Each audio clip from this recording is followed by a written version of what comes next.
Hello everyone, I am coming at you from a relative's house because I just got home from the VCF East swap meet this year. I had a great time. I didn't record being there this time because I wanted to focus on enjoying the experience, and I'm glad I did that because I really enjoyed the experience. Got to have great talks with a lot of people, including Steve from Mac 84, Sean from Action Retro, and a guy from the 68K MLA forums. So today, let's take a look at all the awesome stuff and laptops that I brought home, because I brought home a lot this year. 13 total systems, and I got great deals on every single one of them, just about. So let's do this. Newest to oldest. Let's go. So the newest thing I picked up, kind of given away by the big old label on the top, but we have a Lenovo ThinkPad T430. According to this, it has an i5-3320M, 4 gigs of RAM, a 256 gig SSD, that is nice. 1366 by 7/8 display, that is not nice. DVD-ROM, Windows 10 Pro is installed, but not licensed. It did come with a charger, but I did bring all my chargers with me, so that wouldn't have been a problem if it didn't. And the thing is, it was an outdoor swap meet this year, so besides for a couple where people had like car batteries or car inverters or some sort of portable power, I didn't get to see this stuff boot. So we're gonna see if people lied to me, because I bought most of everything working, supposedly. This also has no info on the battery state. That blinked a few times but stopped. The latch is broken. You can move it, but this bit doesn't automatically spring, so the spring must have come dislodged or damaged. It's in nice shape, which is part of the reason why I bought it. Now, I bought a T430 specifically, and wanted a T430 because I'm planning on modding this thing with, well, I'm going to put a faster processor in it, RAM upgrade. The SSD I might leave alone, that's already a pretty good capacity. I'm going to do the classic keyboard mod from the ThinkPad T420.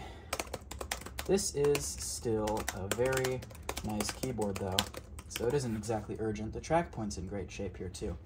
I'm also going to put in a 1080p or maybe even a 1440p IPS display, because this panel in here right now sucks. Oh wow. Wow, that's a quick boot. But wow, does that display not look too good. Well, here it is. Oh, really now?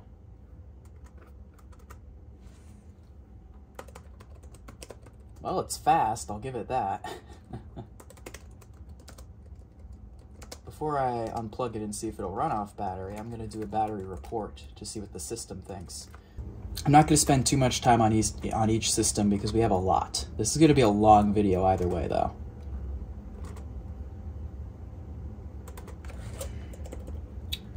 LG Chemicon. That's not a good sign. It's never registered at running under 100% battery. It's reporting very low health as well. Well, let's see if it runs. It does. It's definitely in need of replacement though. Although, one of the goals of this project is I would like to get a OEM battery rebuilt, because replacements are hit or miss, and I want one that's gonna last original capacity. I want to put so much time and effort into this system because I want to build an ultimate Windows 7 laptop for myself. Sure, something like a W701DS might be better for something like that, but I'm probably never going to find a W701DS, so this will have to do, and you could do a lot with the T430. While we have this Lenovo charger out, I think this is actually the next newest as well. Let's test another ThinkPad I got. This right here. Run when parted, $5 or best offer. Or ran when parted, rather. So they're saying here that this worked. And this right here is a T61. This one's a big mystery though, because this is all I know about it. Is it going to have the notoriously unreliable NVIDIA graphics, or is it going to have the Intel ones? What's the screen resolution going to be? Am I going to get a good one or a bad one? The keyboard is the nice version. They shipped a few vendors on these. One of them doesn't feel very nice to type on, but this is a very nice experience. If this works, I think I'm going to do a lot of typing on this machine. Fan has something catching on it.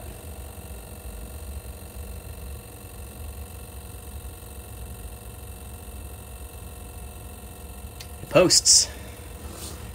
I don't know if it has a hard drive. I did buy a couple SSDs at the event. Guy was selling 120 gig SSDs for $10 a piece. I picked up 2 of them, so I could put one in here if it's missing it. It's taking a while to post, so I'm guessing either the clock battery's dead, or we have no, a fan error. Oh, is it not going to boot past that? I guess it isn't. Okay, so this system needs some work. We either have a bad fan, or something's caught in the fan. Guess I'll have to see what that is. It does post though, so we don't have a graphics issue. Next systems we'll be testing are a couple of Dells.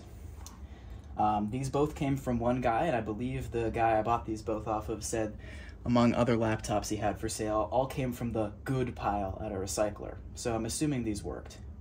Or maybe it was from a business, I'm not sure. This right here is one I've been looking for a while. It is a C640 Latitude. These are basically a C610 with a Pentium 4 inside. And I love the C610. It's in nice shape. Got a bit of sticky residue there, I can see. It is also missing the hard drive and caddy, so this one is not going to boot into an OS, and I'm going to need to buy a caddy because I don't think I have a spare.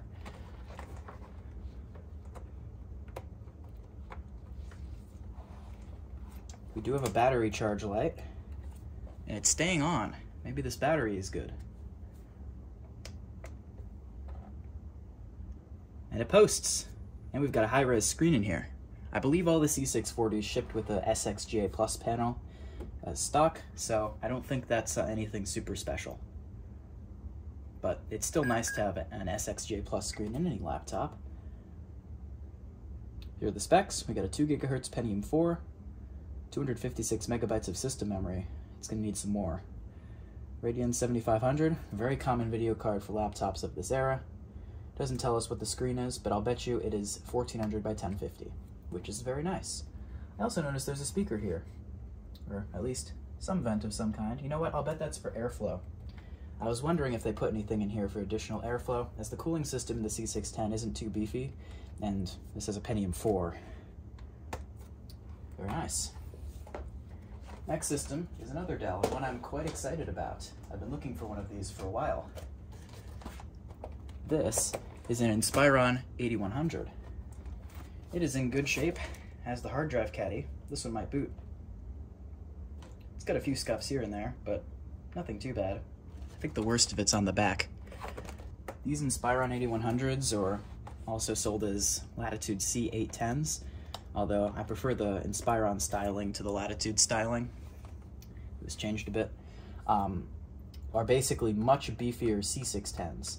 They have 1 GHz Pentium 3s, higher res screens, bigger build, more bays for stuff. There's a battery bay, Dell modular bay, and a built-in CD drive. So I'm probably going to leave, it has a floppy drive in the modular bay right now, and I'm probably going to leave that as is. The keyboards are also nicer, much nicer. I had noticed before that they looked a little different from the C610 keyboards, and yeah, they have a much nicer key feel. Better travel, better feedback. Let's see if this one works.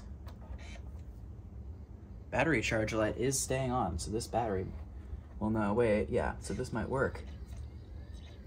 Custom BIOS splash there that's much different from the Latitude ones. And yes, these also all shipped with high-res screens. I cannot tell, I think this is also an SXGA Plus. These were available with a UXGA option, but that is obviously more rare. Clock battery's dead. Both of these Dells will have to have the clock batteries removed as they used Varda packs, and we do not like Varda packs here on this channel, and neither should you. You're getting stuck for a while here. Primary hard disk not found, fixed optical drive not found. Interesting. So this may have a bad inner optical drive. I did hear it spinning up though, So yeah, there's a disc in here. I wonder what this disc is for. It's burned with something. I'll bet it's an OS restore CD. I'll leave it put for now. Interesting that it's saying the drive's not found. Let's see what the BIOS has to say on this system. It's got a GeForce 2 Go, ESS Maestro 3, and a 1 GHz Pentium 3. Perfect. So, like the rest, this system needs some work, but nothing I can't handle, and it should be fixable. I'd like to have a look at the battery out of it. It is an OEM, and it is not registering anything. These Dell packs usually don't work. I did notice the C640 had an aftermarket battery. Since it was plugged in for a minute, let me see if it's registering any charge. Oh, no it doesn't. Well, some Dell I looked at had an aftermarket battery. Maybe it was a CPI. There were a few CPIs there, but I didn't buy any. Also, every C6 series Latitude I've come across, the display latch doesn't work. It's a poor design. There's nothing broken. It just fatigues with age. Here's the third and final ThinkPad I bought at the event. You can see here from this label, it was sold as untested, but I did actually test this one already at the event, and it did not work. It boots up, but with a RAM error beep, so this one needs some work. It's an A22P. P usually means performance, so if I get this working, it could be a high-end model. Super slow, so I guess maybe it had a virus or some really junked up XP installed when it was scrapped. It's showing obvious signs of missing screws and stuff. The keyboard is like trying to come up. This one will get its own video where I'll analyze it, I'm sure. That is if I can get it working. I'll plug it in for you so you can hear what it does. If I could get this working, it would be nice. The A-series ThinkPads were basically just the T-series, but better. Higher performance, thicker, more features. And as you can hear, this one just gives a beep, which I recognize as a memory error. So it's either missing RAM, or the RAM in it is bad, or there's some memory-related fault on the system. It does have the rubber coating, but it's actually in really nice shape on this one. It is missing an optical drive, and I'll bet the hard drive's missing too. But it does have the caddy, so I could probably install one. This could turn out as a really nice system with a bit of work. Forgot about this one actually. This is a newer system. It's a Sony Vaio. I've wanted one of these for a while. Here's where that's not where the PSU goes. Oh, it is. It just, oh, I just didn't click it in. This one's sitting on a box lid because it has melting rubber feet on the bottom. This one's battery also does charge. It ran briefly when I was in the car. I pressed the power button and didn't expect for it to start. The sticker on top has a copyright date of 2001, so I suspect that since this is saying a Pentium 3, this is going to be that beautiful 1 GHz Pentium 3 era system that I love so much. Let's see. This was sold to me as working, by the way, and does it say the date? Doesn't say the processor speed. This was sold to me as working. I forget if I saw it power up or not. Okay, I didn't. I would have remembered Windows Me. Did say Windows Me was on here though. I'm gonna be wiping that. I'll probably put XP on it, or maybe Windows 2000. Windows 2000 would probably match better with the general looks of this thing. Here's a fun one. This is one from a random, rare, uncommon brand. This is a CTX EasyBook. Specifically, according to the bottom, this is an EasyBook 800 series laptop. It's in really good shape. Very few scratches on it.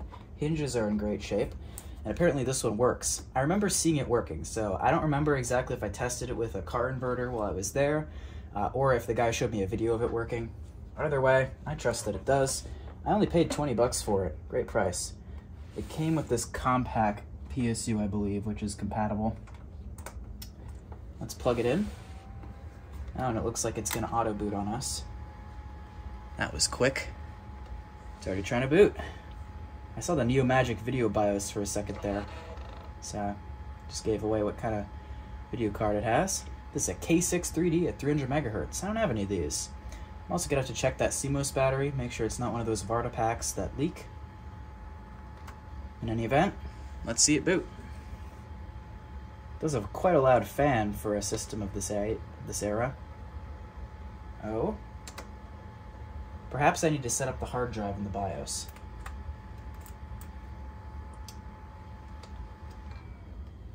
Some systems require that, but usually not this late. It's possible the drive just died, but you never know. The keyboard on this one isn't too nice. It's not stiff, just doesn't have the best feel.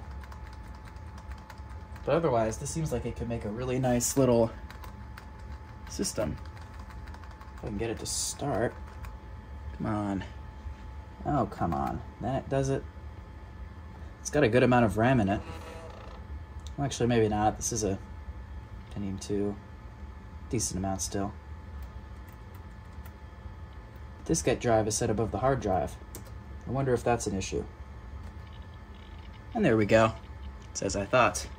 The screen isn't coming across very well on camera, but it looks pretty decent in person. It's got a bit of yellowing up on the top, but it is a TFT panel. And speaking of Varta battery packs of doom, we have a Toshiba here, a 90s era Toshiba. I paid $50 for this, not $75. This did work. I saw it boot, which was a requirement because these Toshibas are infamous for those Varta batteries. They usually put them directly over the motherboard. So finding one of these that works is a bit of a challenge sometimes. So I was just looking for any 90s era Toshiba that looks like this and has that CDT model number. The T there indicates an active matrix screen. The keyboards on these are very nice. Unfortunately, they did use rubber for these buttons, so they are a bit sticky, especially the more used one. This one at least uses direct power from the wall, so it has an internal power supply. So I will need to have a look at that to see if it needs to be recapped. But I will be inside of the system very soon to remove the CMOS battery. There's a bit... Oh, is it starting on its own? There we go. I might have pressed the power button at some point. It does have a nice little crack right here in the palm rest, but I don't know. I think yeah, the bit of plastic around the display latch is also damaged. And this doodad on the side doesn't click in properly like it's supposed to. But besides for that, $50 for an operational Toshiba from this time is hardly a deal I could pass, considering the issues these have. Now, I'm going to cut the recording here and be back in a minute, because this guy takes forever to get itself posted. Man, does it take its darn time with that memory test and everything, because of that dead CMOS battery. So I might actually replace it on here, dare I say that, because I do not want to have to wait this long every time it starts. Another nice thing about this is that it's a Tecra. I believe that was higher end than the satellites, so this should be a pretty awesome system. There we go. I heard the hard drive seek. Test complete. You don't say. And then it starts. Yay! There, now the screen should look better. Angled it back. It looks great in person, trust me.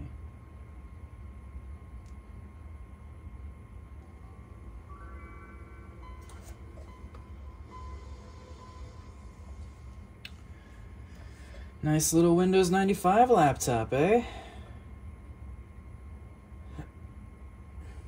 Nothing on it except 7-zip. Am I really surprised it runs on 95? No.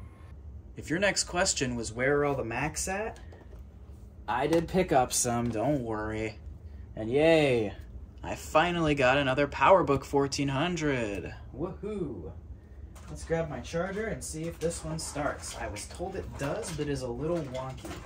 So it might have some instability here and there. I guess we'll see. Now this is the less exciting of the two. The guy threw it in as a parts machine. So this is another 117 megahertz system. And the other one is not, which is why I bought it. The plastics made some concerning noises when I did that. The hinges are, ooh, lovely. The hinges are starting to stress crack is what I was going to say before I saw that the display was cooked. Lovely. Good night, PowerBook. I'm gonna leave this open for now because I might be doing some work on it later to check the RAM amount. But anyway, that was the less exciting one. Here's the exciting one. He threw that in for 25 bucks. I paid like very little for any of these, and this was the most expensive one, which was these two 1400s, and I only paid 75. That sounded bad too. Jeez. Plastics. This one's not cracked yet. I don't want it to crack. I want to reinforce it with epoxy. And yeah, I got so distracted. You've already seen the badge. It's a 166 megahertz. Awesome. I've been looking for an upgrade. I got one. Yay. And the backlight does work. I couldn't tell. I thought it might have been bad when I was there, but I guess it was just the glare from the sun. But it did look really dim, but it isn't in person. Alright, so this one works, but it's seen better days cosmetically. It's been dropped far in the past before a drop would result in a plastic explosion. And it's got banged up edges and stuff, and it's scuffed, so I'm gonna try to save the SSD. No way! Someone threw an SSD in this. Heck yeah! I'll bet it's running off an SD card or something. That would be awesome. I don't even need to do... Yay! He didn't even mention that. Or at least I don't remember him mentioning that. I have no idea how much RAM this system has. I'm really hoping it has at least 32 megabytes. Because even if this is a 166 megahertz, not having a lot of RAM is going to be a massive bottleneck. I'm a little concerned by how slow it's starting up. I think it would boot quicker if it did have more RAM, but I guess we'll see. This looks like it's running macOS 8.5. If I had to guess, I guess we'll see. The screen looks really good. It's not yellowed at all, which is nice because these screens are worth a good bit. Okay. Please. Yes!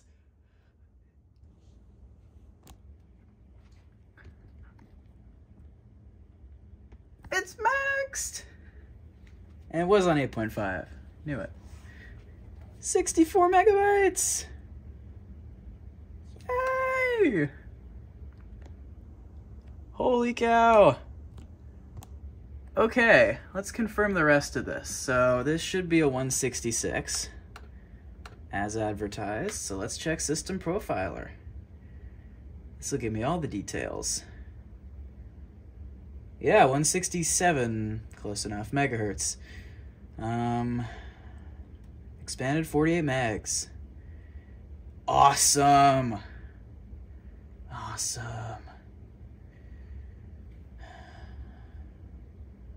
So, I just need to swap the housings and reinforce with epoxy and 3D printed parts the screen housing, and I have basically an awesome ultimate PowerBook 1400.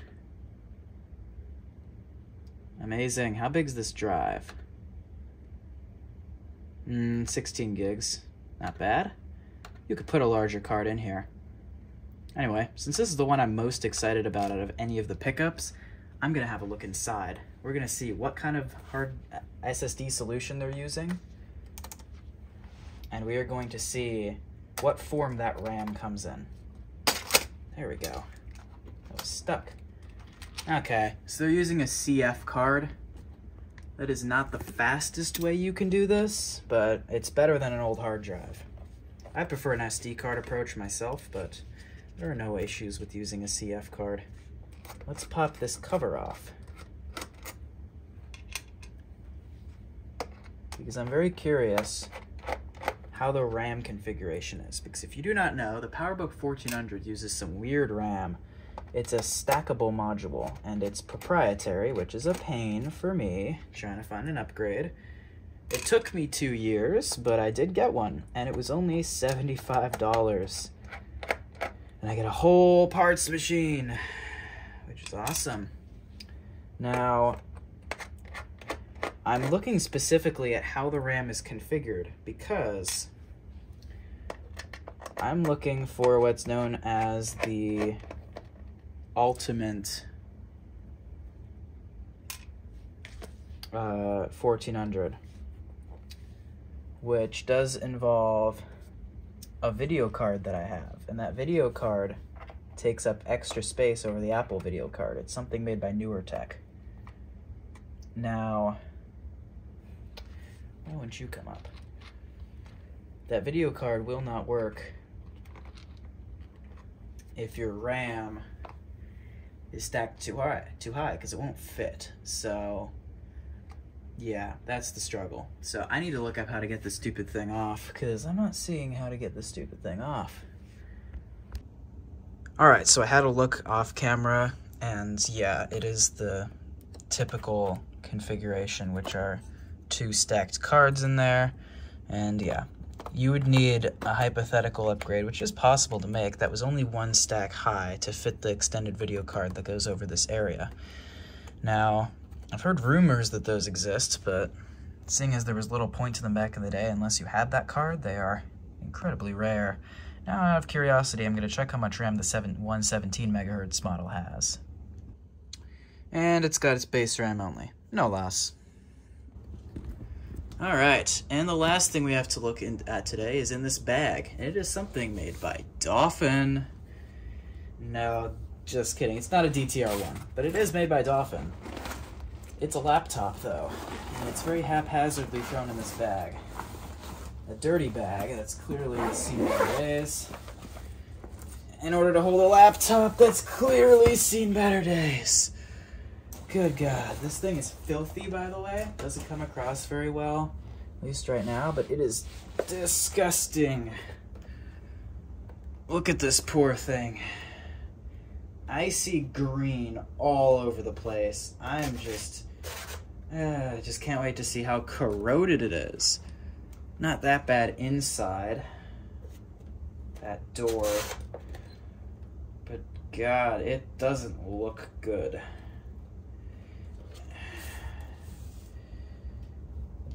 Okay, it's painted plastic, so it has a weird texture because of that.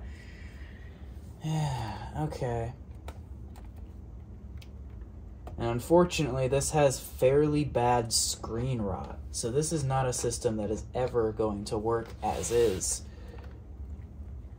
It's hard to see, but it has the beginnings of vinegar syndrome just starting, I think. It's really hard to see, and also in the sunlight, ooh. This is a nice keyboard. Anyways, in the sunlight, I could see visible rot in the screen, like pixel rot. So this is a dead screen. But is it a dead laptop? Let's see. It did come with original documentation and the power supply. And it's a standard barrel jack. I could have found one of these that would work. 24 volts, yeah.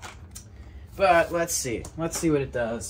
Guy said the hard drive spun up, but the screen did not work. Let's see for ourselves what this poor Dolphin laptop does when it receives power. And there we go. There's that screen rot. Where's the contrast adjustment? Because this is a passive matrix screen. And there are almost certainly bad capacitors in it, which are explaining why the rest of it's not working.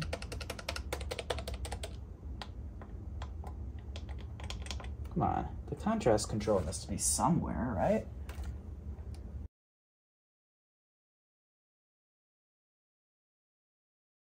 Anyway, if you thought we were done, you're wrong. Because did you really think I only got laptops? No, I got a couple desktops too, and they're cool ones. Yeah! Recognize this? Well, there's a badge there, so I'd hope so. I bought a 2SI. Not just any 2SI, though.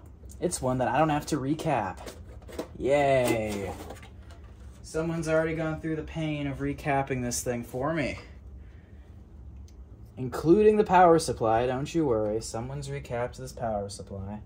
I'm not going to take anything out of here yet because I don't want to mess anything up plastics-wise, but not battery bombed. Nicely recapped. It looks pretty good. And he swore up and down that it worked. And chimed and posted and all that. So I don't have a proper monitor for it right now. I need to get one of those adapters and then track down an LCD that does sync on green. But one of mine should, hopefully. For now, let's test it for chiming. And yeah, there's a bit of corrosion in there that I'll have to address, but not on the computer. Can this panel is a super big pain to get back on. How is this even? This is all plastic too. Lovely. Get on there. 2SI. It's always as good as I've been able to get it. Oh well. Well, we'll need a power source. So I'm gonna grab a 3-prong. We're also going to need a keyboard and well, we don't need a mouse, so we just need a keyboard for power. I'll bet there's a hard power button on the back, though. There is, but let's use keyboard power instead, because I got a keyboard that I want to show you, too. Okay. Giving it power. Come on, 2SI. Okay. Nothing at all yet. Let's get out the keyboard, which was a really special one. It's an Apple extended keyboard. These are notorious for being awesome and having mechanical switches, and I got it for $5 untested. Let's see if it works. Proper happy that I got this so cheap. Power key. Hey, you didn't lie to me. It works. Well, can't do much more than this. This keyboard needs to be cleaned. But it chimes. It boom. Yay. It's happy. Let's hear that again. Nice. A 2SI for $50, by the way. That is super cheap for a recap 2SI. That works, at least as far as I can tell. This is a nice keyboard, too. And the 2SI doesn't smell like fish, so it's probably fine. Guy showed me photos of him recapping the vertical board and everything in the power supply. So this thing should have everything done and dusted. And the last system is a PowerMax 7100. Guy swears it works. Not been recapped. I'm going to do that. But it's in the car, and I don't feel like getting it out of the car.